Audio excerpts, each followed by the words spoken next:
Good evening, everyone. Welcome to Stinchfield. I want to remind you that Joe Biden and his clown circus of an administration told us they could work with the Taliban. Remember that? Trust them, even. And what do? You get American hostages. Once again, we here on Stinchfield told you it would happen. And once again, we were right. And Joe Biden, of course, was wrong, as usual. It's getting old, really. Republican Congressman Mike McCall, ranking member of the House Foreign Affairs Committee, confirmed on Sunday American hostages were being held captive on 6 planes on an airfield 4 hours north of Kabul, taking off being blocked, any kind of takeoff being blocked by the Taliban. We have 6 airplanes at Mazar Sharif Airport, 6 airplanes with American citizens on them as I speak. Also with these interpreters, and the Taliban is holding them hostage for demands right now. They're going to demand more and more, whether it be cash or legitimacy, as the government of Afghanistan. So my sources at Mazar al-Sharif Airport, the one in 4 hours north of Kabul, those people directing some of the volunteer operations on the ground that are trying to rescue Americans, these sources tell me those hostages are no longer on those planes.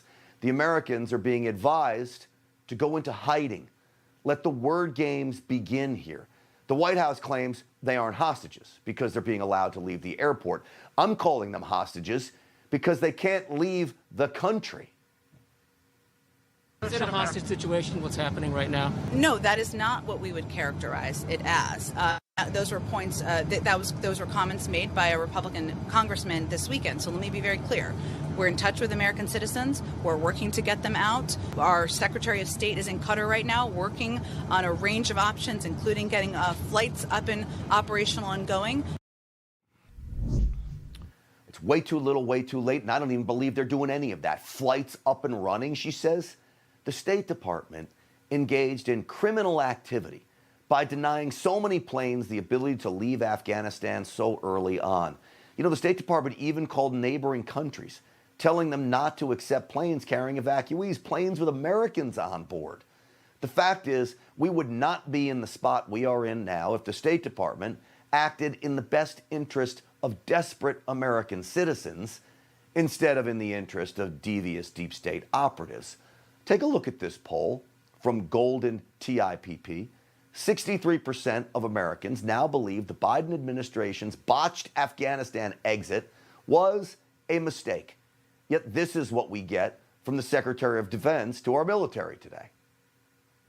What you have done has really touched the lives of thousands and thousands and thousands of people. And you came together as a team. You know, he's vaccinated by himself on stage and he's wearing the stupid mask. That's who our enemies are supposed to be fearful of? That Secretary of Defense? I don't think so. He spent the day bragging about the administration's, quote, accomplishments. What accomplishments here, folks? Killing 13 American service members? Now the prospect of Americans trapped in Afghanistan and not being allowed to leave, facing the possibility of execution? Those accomplishments? If that's not a hostage situation, then I don't know what is, by the way. The Taliban tells the State Department they will not let the planes leave because passengers don't have proper documentation. And the State Department just says, okay.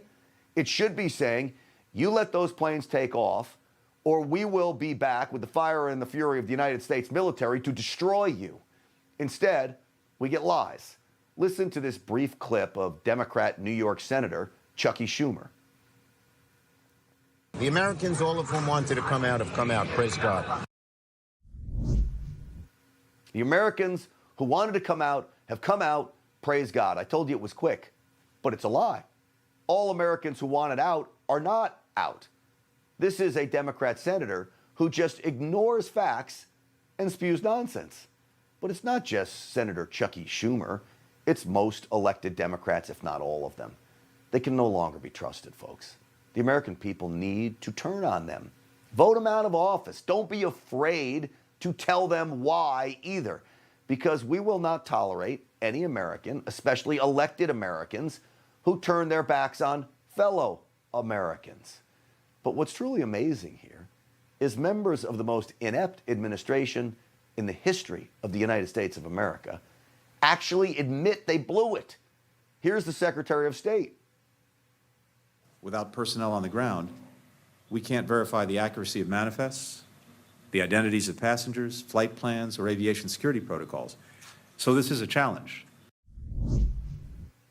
But I believe it's a challenge. It's a challenge he created. Without personnel on the ground, you took the personnel. You see, it didn't have to be this way. They could have gotten people out first before pulling the military out. Here's the defense secretary with another admission, this one on the terror threat in Afghanistan now. How will the U.S. be able to conduct operations and stop terrorism threats with only over-the-horizon capabilities? Well, there's no question that it will be more difficult to identify and engage threats that emanate from the region. More difficult now. Notice, by the way, he's not wearing the mask and he's closer to people. He was wearing a mask when he was far away from people. You see how the optics? It's not based in reality. What he said is based in reality, though, that it's going to be harder to fight terrorism. And again, it didn't need to be that way.